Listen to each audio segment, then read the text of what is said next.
Krishna, Krishna Krishna, Hare Hare,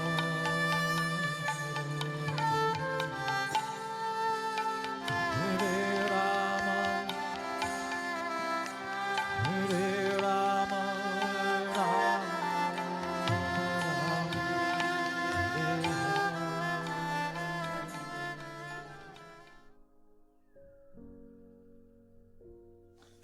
Guru must be an acharya. So what is the meaning of acharya? Acharya means achar plus arya, then acharya. Achar means to follow or to act, and arya means a very good character. So acharya basically means he practices by himself and also he teaches others. So if Guru is giving instructions and is speaking on the philosophical aspects, then he himself must have been practicing it and following it. So then he is called Acharya. So that's why Guru must be an Acharya.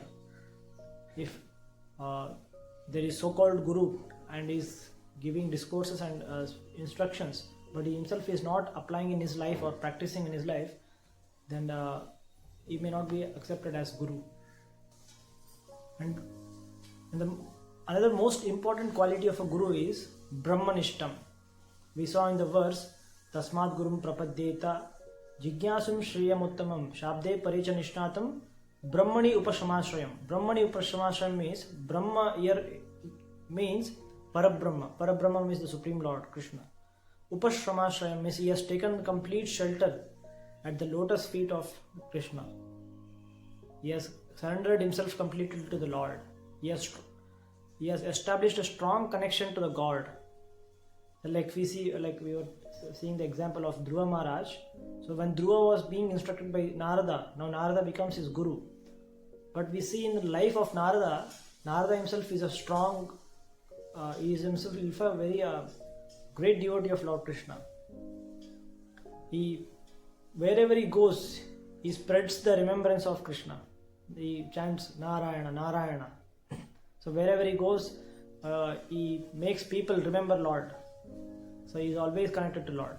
So that's why this is one of the very primary quality of a guru, that guru is strongly connected to God. Now another qualification of guru is given in a verse. This verse is taken from the literature, the Upadeshamrit. This Upadeshamrit is composed by Rupa Goswami. He is one of the principal acharya of Gaudiya Sampradaya. So he quotes that Vacho vegam manasakroda vegam jivha vegam udaropastha vegam etan vegan yo visha etadira sarvam api mam pritavim sashishyat. So he states here that there are 6 kind of urges. That is vegam, vega. In Sanskrit it is called vega, urges. Urges means it strongly pulls us. Like vacho vegam.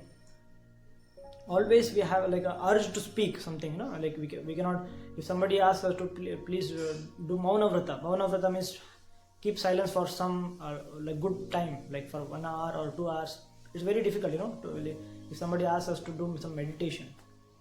So that's why there is always urge to speak, vacho vegam. Then manasa vegam.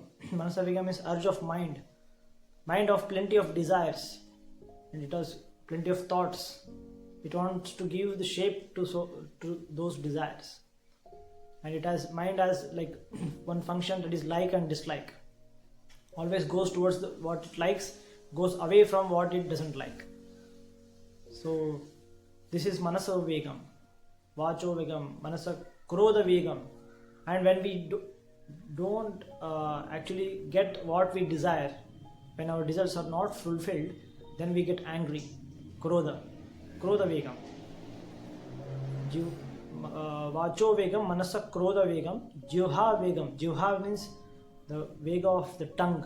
The tongue always wants to taste many different delicious food items. Though sometimes it is restricted, some certain food items for us, but the tongue wants to taste that. So like this. So vacho vegam, manasa krodha vegam, jivha vegam, udara upastha vegam. Udara means the urges of the belly, like to eat more than what is sufficient for the stomach. Like Ayurveda says that we should fill our stomach with half of the space of the stomach. But most of the time we tend to do overeating. So all this vegam, one who has controlled all this vegam is capable of becoming a guru.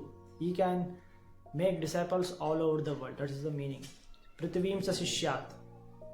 In Bharatavarsha, the sadhus and the gurus are called as Maharajas. So in one of the discourse, there was in assembly, there was a new person who was attending that, and he heard all of them were calling the Guru as Maharaj, and he was amazed why the Guru is being called as Maharaj. Then he asked the other person why he is being called as Maharaj. Then he answered that, see, the king of a state, he conquers the other kingdoms and he becomes a Raja. He fights with other kings, other subordinate kings, and he wins over them and he conquers the kingdom. So that's why he's called a Raja. But the Guru or the Sadhu conquers the inner enemies. What are the inner enemies? Inner enemies are the Shadripus: lust, anger, pride, greed, illusion, Shadripus. Kama, Krodha, Moha, Lobha, Mada, Matsarya. So, and also the urges of the five senses and the mind. Like 5 senses always goes towards their sense objects, and mind wanders here and there. The Guru conquers his senses and mind. That's why he is called Maharaja.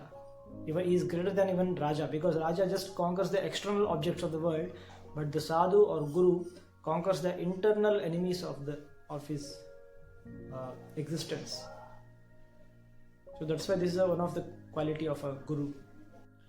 Because Guru is strongly connected to God and he has a deep devotion to God, he sees all the living entities of this world as his children. And that's why he sees all the living entities in this equal vision. This is what Krishna says in Bhagavadgita, that Vidya Vinaya Sampanne Brahmane Gavi Astini Shuni Chaiva Swapake Cha Pandita Samadarshina.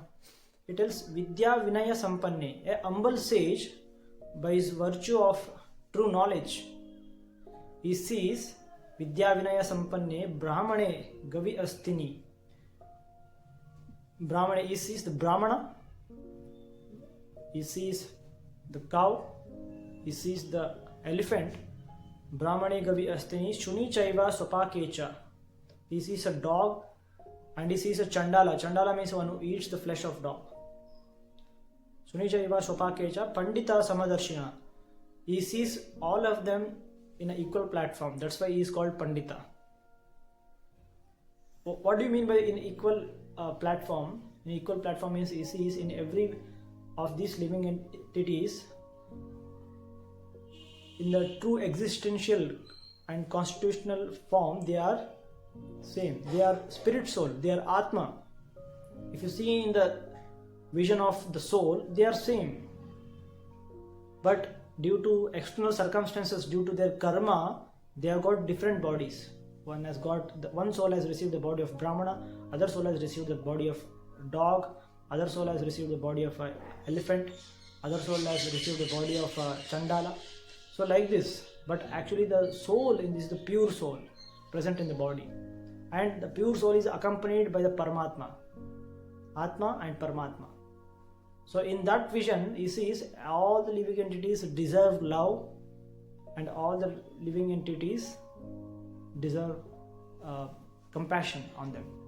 So that's why this is a vision of Pandita. So this is one of the quality of a Guru. So that's why Guru doesn't discriminate between any, even what to speak of human beings, he doesn't even discriminate between any living entities. So one such Guru is Srila Prabhupada, Abhay Charanarvind Bhakti Vedanta Swami Prabhupada.